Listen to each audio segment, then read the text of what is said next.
Wala naman kaming pasok ngayon, wala si Foreman eh. Anong wala? Eh nakita ko yung katrabaho mo kanina papasok.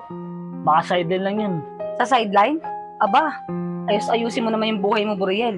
Baka mamaya, lumabas ka na naman at makipag-inuman lang din sa labas. Magkano ka? Di magkano ka muna? Isang case na ako. Isang case ka? Ayaw din Oo, mo ah. Oo. Oo. Narinig mo ah.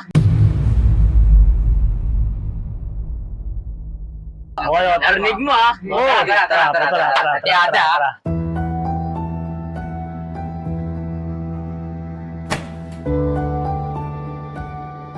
Ayan, dyan ka magaling, Buriel. Yayaman tayo dyan. Hindi mo lang ako kakamustahin kung kumain na ako? Matulog na ako, may pasok pa ako bukas.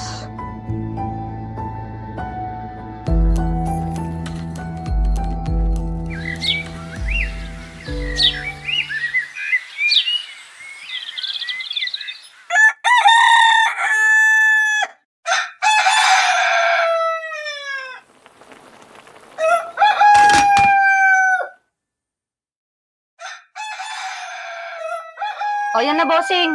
Kumain ka na, baka gutom ka na eh. Anong oras na ba? 2:00 na po, bossing. Utang na naman, ba't di mo ko ginising? Aba, obligasyon mo yan, Buriel. Kung may trabaho ka, maaga kang gigising. Tangya naman, tatanggalin ako yung uniforma, no? So kasalanan ko pa kung bakit ka tatanggalin ngayon sa trabaho? Oo, kasalanan mo talaga. Visit ka. Uwi na ako sa amin, Buriel.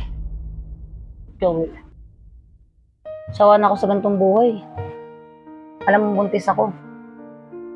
Hindi maganda sa buntis yung lagi na lang ganitong sitwasyon. Araw-araw na lang tayo nag-aaway.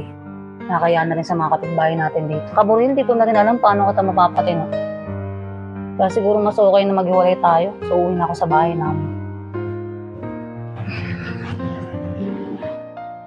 tsaka wag.